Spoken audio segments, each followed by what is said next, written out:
Thanks, Mike, for having me to share my experience, strength, and hope.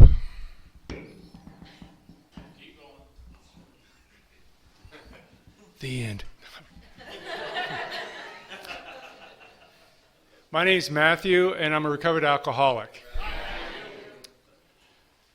I took my last drink June 24th, 1988.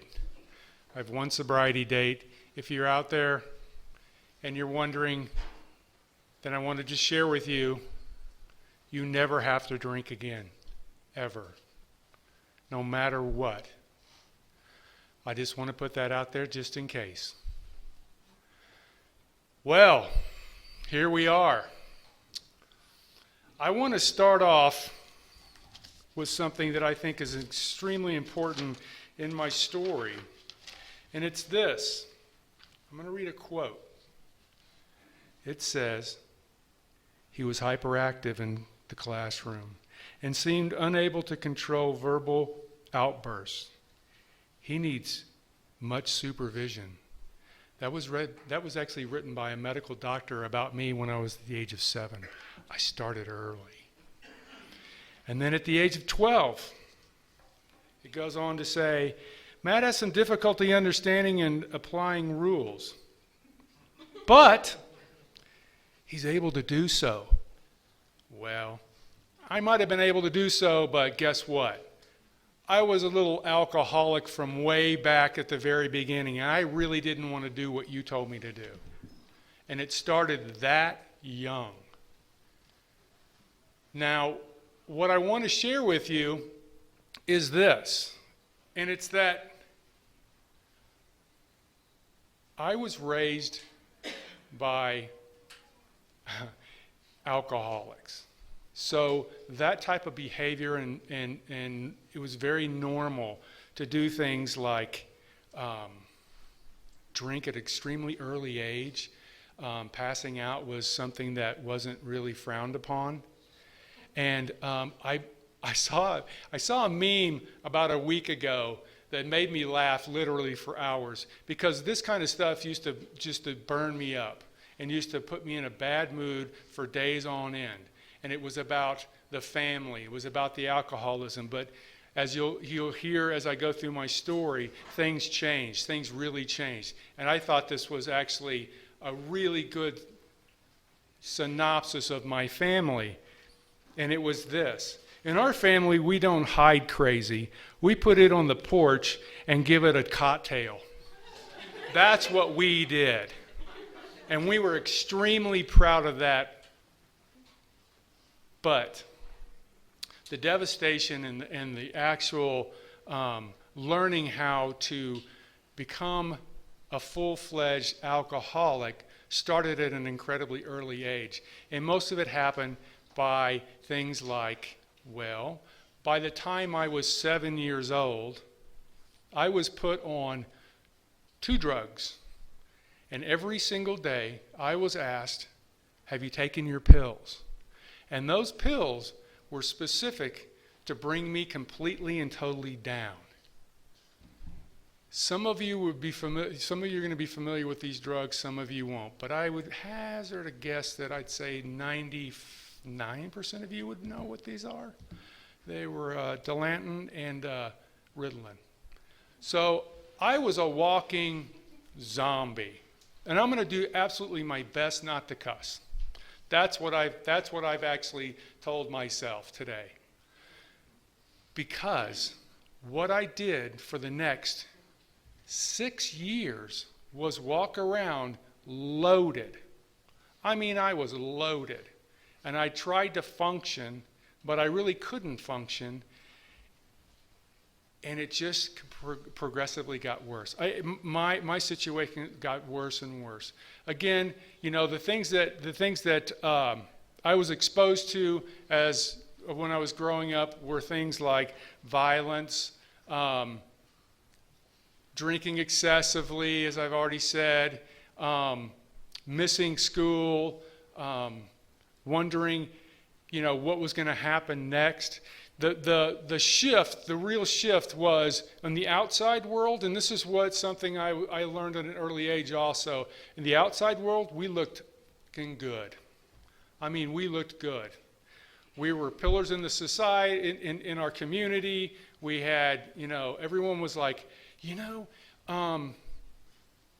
I could just be adopted to any family, I would love to be adopted into yours.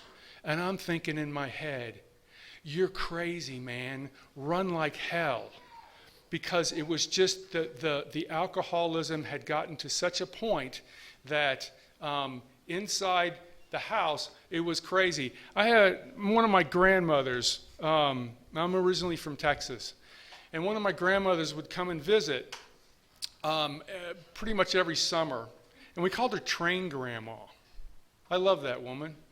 She was so close to my heart as far as what we do and who we are in this room.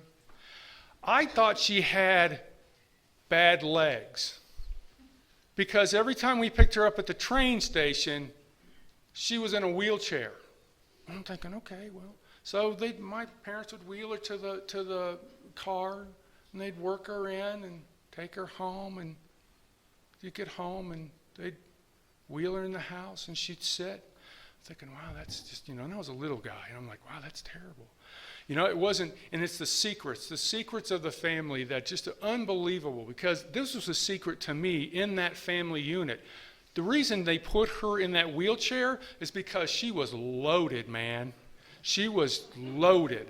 And she couldn't walk because she was a practicing alcoholic, and she couldn't put two sentences together most of the time. I just thought, wow, she's just really ill. I feel bad for her. What can I do for her? But it wasn't, and here's the thing. I didn't find that out till I was 23, 24 years old. I had no idea. One day my mom said, oh, yeah, it was who was her mother. She said, oh, yeah, she's always loaded, and that's why we put her in the wheelchair. And I'm like, really? Wow, that's incredible. So the secrets, and I'm the last of 7 kids.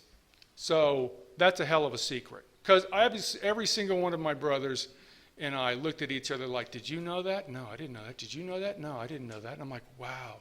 It just went deeper and deeper and deeper. And so in order to survive, in order to maintain, and in order to just, get by day to day, they finally took me off those drugs. But guess what? Now I'm like, oh, shit. Now what do I do? What am I? I'm like, wow, I actually can see clearly. What am I going to? What am I supposed to do? They're like, well, my dad brought me in the bedroom. He sat me on the bed, and he said, son, I need to let you know something. I was 12. I said, sure, Dad. He said, this family, Irish family, we've got a little problem. And I said, what's that? He goes, just be really careful when you're drinking, because we have a tendency, some people think, that we drink too much. I'm like, okay. And he said, you got it? And I said, yeah. He slaps me on the knee, and he said, you want a beer? So it was like, my 16th birthday, my dad bought me a bottle of 151, and the only rule was don't leave the house. That was it. Don't leave the house because you might get arrested. I'm like, okay, cool. Can I have a couple people over? Not too many because, then they'll want some too. So it became so unbelievably normalized that I couldn't tell that I was living I was so delusional about this disease that I was delusional about being delusional. I was so lost. My mother had a little sign in her bathroom, and it said this: God grant me the serenity to accept the things I cannot change, the courage to change the things I can, and the wisdom to know the difference. That sign was in her bathroom basically my whole life. But yet, I still didn't know one thing about Alcoholics Anonymous, never even heard the word. You're talking about voodoo and hexing in that house. That word was like, we're not going to say that word. There's no way. That's for them, those poor people out there, because my dad never lost his job because of alcoholism. My mother never lost her job because of alcoholism, but I'll get to that later. They maintained out there in society this facade.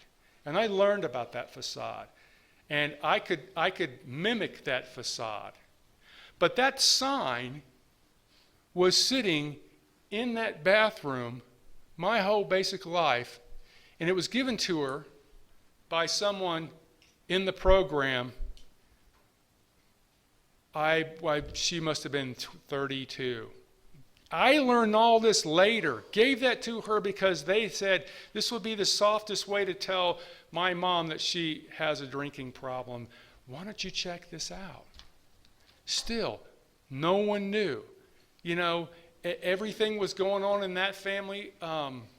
My parents too, I grew up in an atmosphere of also a bunch of religious addicts that really took it so far. I'm not bashing religion. I think it's a wonderful thing.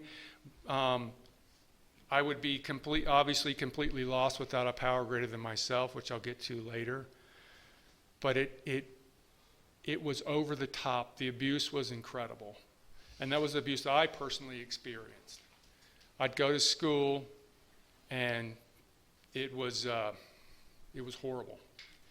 So I would maintain what I could, and I at a very early age, just to get by, and then come home, and then get drunk.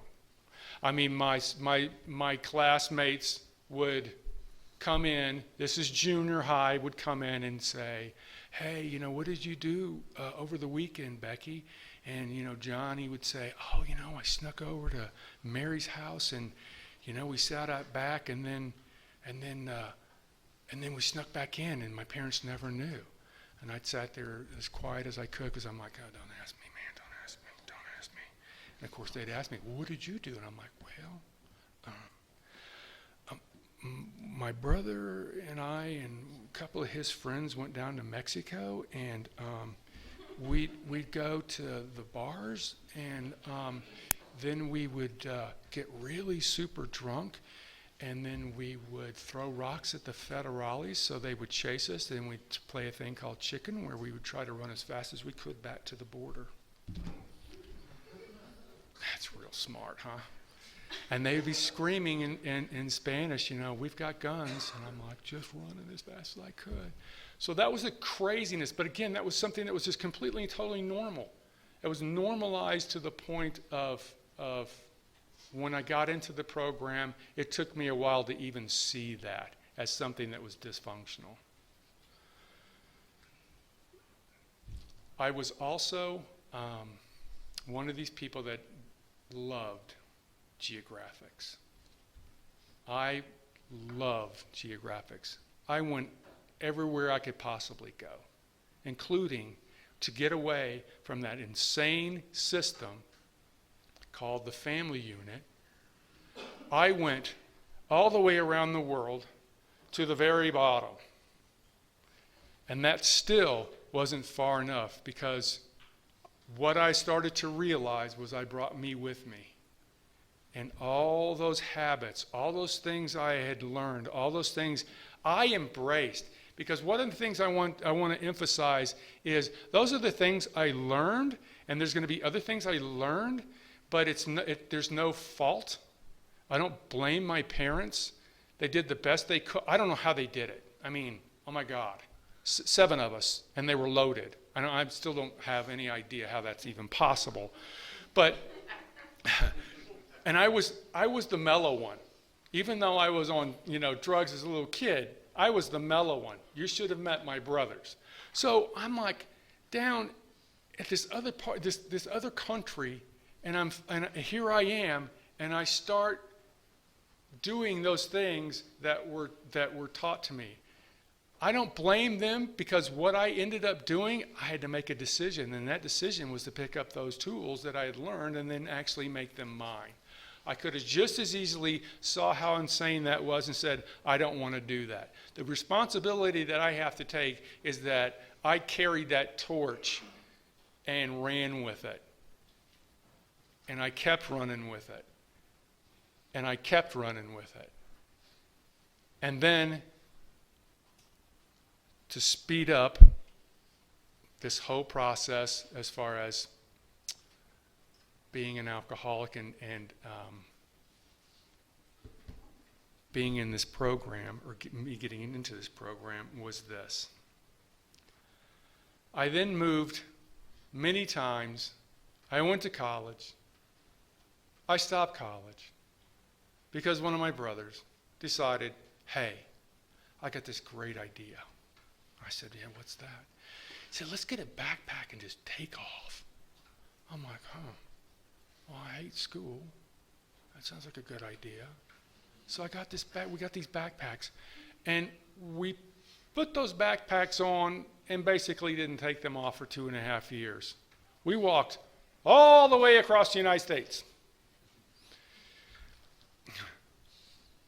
You know, I don't know where a lot of you are from, but I don't know if you'll know what I'm talking about, but you know, we had to walk through some what they call dry counties. Shit. There's the word. I'm like, oh my God. And I'll never forget this, ever until the day I die. It's about 110 degrees. We got these backpacks on. We're out in the middle of literally nowhere. And I'm looking, and there's this little, right on the horizon, there's this little blinking light. It's a little neon light. And I turned to my brother and I said, do you see that? He's like, I'm like, do you think they can't be? He's like, oh my God, I think it is. We had 70 pounds on our backs. We ran. we ran for like a mile and a half, full tilt. Sure enough, I'd come to the promised land. There it was, right there, this little store, and all it said was, Budweiser. So, you know, we tried to make up for lost time. I passed out in the field, woke up the next day, had more chiggers than I can even count. And it's 110. I got 70 pounds on my back, and the next town we're going to go to is about 65 miles away. That was fun. So I did that. I started lying to myself. I started bargaining with myself. I finally made it to Seattle, Washington, and my life took a real super major turn. I had become a daily 24-hour, as much as I could, drinking fiend. I lost everything that I loved. I basically cut my family off, and I ran out of material. And the thing about it was, I ran out of the justifications in my own head, and I actually ran out of trusting myself and believing what was even coming out of my mouth. Nobody did that for me. Nobody really pointed that out. Now, there were times during this process where somebody would say, Matt, I think you have a drinking problem. And I'd look at him, swear to God, I'd look at him and I'd go, well, thanks for sharing. And I'd turn and just walk off. And I'd walk right back in the bar or do whatever. I'm like, oh, that's interesting. But my life was burning up. So, I want to start talking about the miracles of this program. I was sitting in a parking lot. It was about 12:30, 1 o'clock in the morning. I had a case of beer between my legs, sitting there with one of my brothers. And this voice came into my head, literally. I had a beer and I started to put it up to my mouth, and this voice said, you keep drinking, you're going to die. And I literally turned to my brother and I said, what did you say? He said, I didn't say anything. I'm like, huh. So I repeated to go back up, and it said, stop, you're going to die. And I sat that beer down, and I looked at my brother, So uncharacteristic of me because I'm selfish, self-centered, and I brought that to a whole new level. I brought that to a whole new level of myself. I didn't care what you thought. I didn't care if I felt, if I hurt your feelings. I didn't care about anything, much less myself. And I looked at my brother and I simply said, I'm done. And he said, me too. My wife's going to be so pissed because I'm like an hour and a half late back home. And I said, no, I'm done. I can't do this anymore. And he looked at me and he said, you mean stop drinking? And I said, oh yeah, absolutely. I had just that moment, just that little window, because then it faded again. But I had just that little window of clarity. I didn't know anything about Alcoholics Anonymous. I didn't know anything about you. I didn't know anything about this disease. I didn't know anything except that I needed to stop drinking or I was going to die. The next day, literally, I'm sitting in an Alcoholics Anonymous meeting, never heard of it, sitting in an Alcoholics Anonymous meeting, and this big, huge fisherman dude, I'll never forget this, I come walking into the room, and I'm like, I don't even know what I'm doing. I swear, I'm so toxic, I don't even know what I'm doing. And I'm start walking into the meeting, I'm like, and he looks at me and he says, are you here for the meeting? I said, I couldn't even talk. He walked up to me and he did this. He put his hand around me and he said, brother, you're home. Come on in. You follow me, I'll help you out. He sat me down in a chair. He said, stay here, don't move. I'm like, okay. Walked back there, got a cup of coffee. He was seasoned because he gave me half a cup of coffee. He hands me the coffee, and I start to drink it, and he said, I want you to know something. I said, what? And he said exactly what I said to you. You never have to drink again, ever. Never even entered my mind. And I said, I don't know what I'm doing. And he said, that's great. Awesome. You don't know what you're doing, but we do. So, you keep coming back. This guy followed me. I'm telling you, he was actually a fisherman. He was probably this tall. I'm not exaggerating, about that wide. And the guy could have picked, and I was 20 pounds lighter than I am now. He could have picked me up and just, used me for a broom. And he's like the gentle giant. He's like, he took me home, made sure I was okay, came back the next day, picked me up. So I got the first taste of this fellowship of being included and welcomed into an organization, into a way of being, into a way of living that I didn't even know. I had no idea what I was in store for. But I knew one thing. I sat in that first meeting. I heard people talking.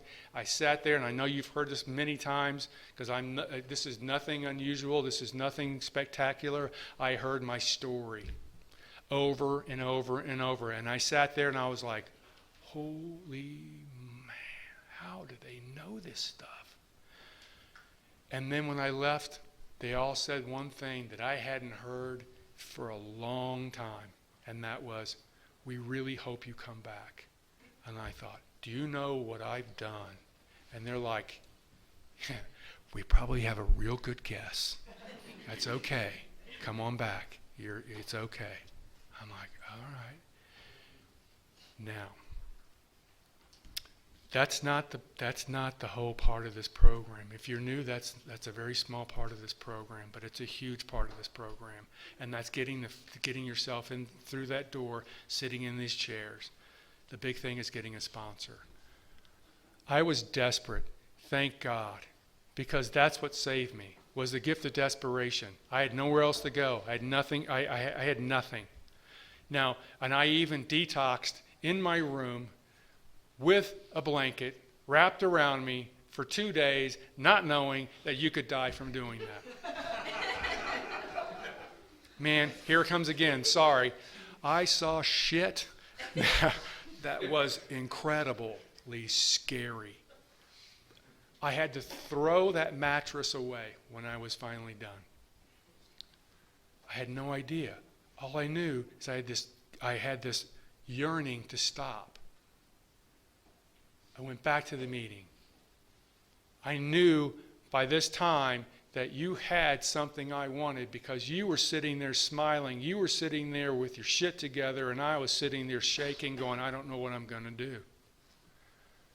And then there's just like the God, obviously the God thing showed up right on time. I had been there for about 6 months, and all I started to hear at some of these meetings was people just complaining. And I was starving for solution. It was this one meeting that I was going to. The rest of them were big book studies and such, which I was really, if you haven't been to a big book study and you don't know what that's about, I really recommend that you start going to big book studies because that's where it all unfolded. But this one meeting, I was like, I am done with this shit. I started getting up, and I had a litter mate. And he said, I want you to promise me one thing. I said, what? He goes, I want you to go with me tomorrow night to this one meeting. I want to introduce you to somebody. You do that, and then when you leave, you can go. I said, okay, fine. I owe you that. Selfish, self-centered, right? So I go there, and there's this old man. I mean, I'm 25 years old. Everybody was old. I'm like, what? I mean, like, everybody had, like, I thought maybe I had to go down the street to get hearing aids because that was part of the program. I'm like, what? What are you saying? And my first sponsor, Joe, was sitting there. He had Coke bottle glasses. He was legally blind. He always carried a big book. They called him Big Book Joe. And the amazing stuff that came out of this old man's mouth was unbelievable. I sat there and I was like, oh my God. Because he was real. He didn't try to sell me anything. He told me exactly, precisely what this program was all about. Not me. Again, self-centered. He was talking to the group. And after the meeting, I went up to him and I said, Joe, you need to be my sponsor. He looked me up and down and he said, yeah, I'm too old. I said, no, you don't understand. You need to sponsor me. So after some back and forth, he said, okay, you come to my house. Here's my address. Come here, knock on the door at noon. You knock at 12:01. This is the type of AA that I grew up with. Knock on the door at 12:01, we're done. I'm like, okay. So I get in the car, or no, actually, what am I saying? I get on the bus, and I go to his house, and I'm so petrified that my watch is going to be off. I'm like, oh God, what if his, I'm sitting there going, what if his clock is 2 minutes fast? And oh God, what am I going to do? I was a wreck. So I knock on his door. He comes to the door, and he says, come on in. So we go in the back. He's got a wood-burning stove in the middle of Seattle, Washington. Interesting guy. He said, I'm going to make you the best cup of coffee in the world. And I thought, okay, well, I'm in Seattle. That'll be, I'm thinking, oh, Starbucks. There it is. I mean, I'm drowning, right? And I'm thinking, oh, Starbucks. Wow, that's great. Let's get some Starbucks. Pulls out some Folgers crystals. Makes a cup of coffee, sets it across to me. I look at it. He looks at me. I pick it up, and I swear to God, to this day, that's the best cup of coffee I've ever had. Ever. To this day. I asked him, I said, I need you to sponsor me. And he said, nope. I'm like, oh, my God, I thought this was what's going to happen. Again, best made plans. He said, nope, I'm not going to sponsor you. I'm too old. I can barely hear. I'm like, he had an amazing something like 40-something years at that time or something. I don't really remember. It was a long time. A year was a decade. So I'm sitting here looking at him. I'm like, oh, God, what do I do?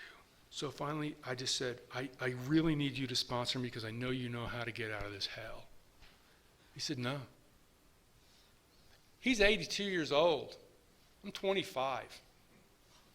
I kicked his chair back. I stood up and I said, oh, man, you're either going to sponsor me or I'm going to kick your ass. I was working for an environmental organization, and he was an ex-logger. He took that mitt. He slammed that thing down on the table. I mean, it echoed for blocks. It must have. And he just leaned back and started laughing. And he looked at me and he said, "Oh my God, I might have a live one." That was the beginning of a beautiful relationship. I did everything that man told me to do and more. He took me through the steps. One of the first things he said, "I need to let you know something. We're not friends." I'm like, "I don't care what we are. I don't care what we are. As long as you take me through those steps." Because I knew at this point, because I watched you, that if I didn't go through these steps, I was a dead man walking. And he knew how to do it. He knew how to do it. So the first thing he did is he took me through the 12 and 12. He's like, "Son, you're so sick. I need to take you through the 12 and 12 so I can stop the bleeding." I said, I don't care, Joe. Let's just dive into these things. So he took me through the 12 and 12, i.e. took me through the steps. He took me through the steps. And he said, "I promise you one thing. Your life's going to get different." He didn't say it was going to get better. He didn't say it was going to get worse. What he said was, your life's about to get different. Now, what I need for you to do is cinch down on that seat belt as hard as you can, because you're going to go for a ride you're not going to believe.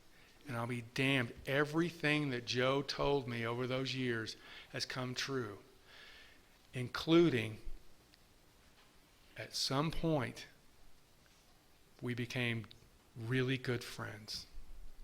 And towards the end of his life, I was able to step up and then walk him through some things that he was afraid of. That's the beauty of this program. What also gave me the opportunity to do was to go back to my hometown with my parents that started becoming very ill. And this is the beauty of the program. This book here, and the reason I'm bringing this book up here is because this was the book that I gave my mom. She didn't take it. She died from this disease. Some of us die. But what I was able to do is I was able to take care of my mother to her dying day. I got that privilege. I got to watch her exit this world. I got to take care of her before that happened.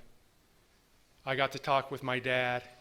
I got to make amends to my parents. I got to watch them unfold and then leave this world. That could not have happened without Alcoholics Anonymous.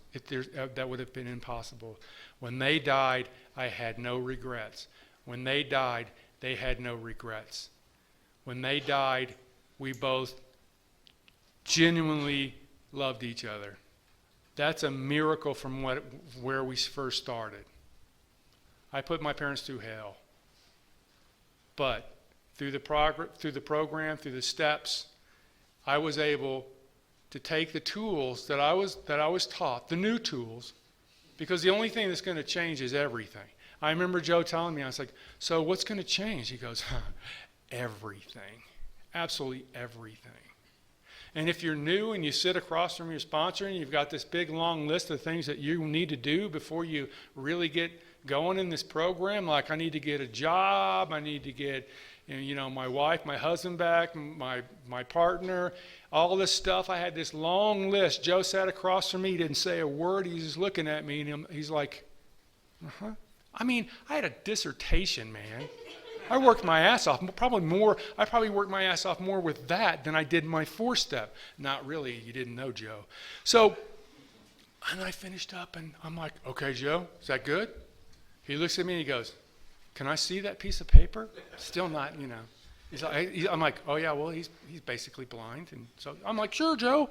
He looked at it, he picks it up and he goes, "Oh yeah, that was interesting." Now, step 1. He kept bringing me back, kept bringing me back, kept bringing me back. I've had a wonderful ride in this program, and it's because of the steps. Now, what I want to share with you also before I end is if you're new or you're not, doesn't matter, really doesn't.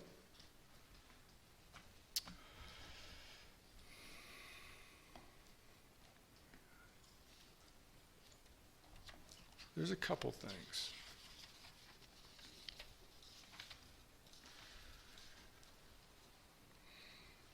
You know, the steps. The steps are about freedom. They're not about relief. By the time I get to 12, it's not about me. It's about what I can give back. It's about who I can help next. So what I want to impart is with every single one of the steps, there's a principle. Now, here's the kicker. You got to do the step to get the principle. You can't just get the principle and then kind of skim through the steps. That was what was taught to me. So I'm just going to run down really quick each step and the principle. So like number 1. So number 1 is about surrender. Number 2 is about hope. Number 3 is about commitment. Number 4 is about honesty. Number 5, trust. 6, willingness. 7, humble. 8, reflection. 9, amendment. 10, vigilance. 11, attunement. And 12, service. You can't get any of those without doing these steps. That's what I was taught. You might be able to, but I don't know how. What I'd like to finish with is something that's incredibly important that I was also taught, and that is willingness, honesty, and open-mindedness. Now, those are the essentials, but they're indispensable. That's what it tells me in the back of the book. If I do those 3 things to the best of my ability, now I'm telling you right now, I've done every veering, every pothole, this is how my recovery looked.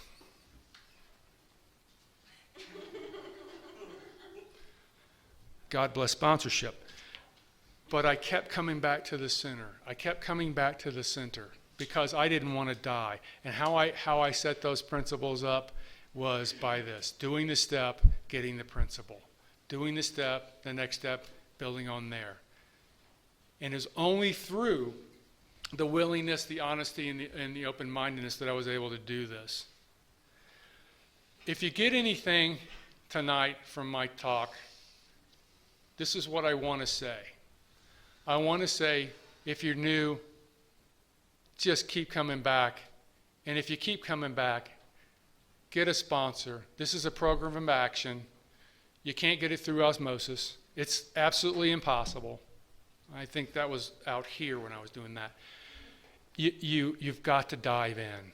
The only thing that you have to lose is the desire to stop drinking. What you do get is you get freedom. That's what you get. You get freedom. You can go anywhere you want. You're a free person. You do these steps. You hang in with this program. What I'd love to do is read this last bit and close. And it's this. This is one of my favorite parts of the big book. Hopefully I'll be able to get through it. Abandon yourself to God. As you understand God, admit your faults to Him and to your fellows. Clear away the wreckage of your past. Give freely of what you find and join us. We shall be with you in the fellowship of the Spirit. And you will surely meet some of us as you trudge the road of happy destiny. May God bless you and keep you until then. What I really want to say is thank you for being on this road with me. God bless.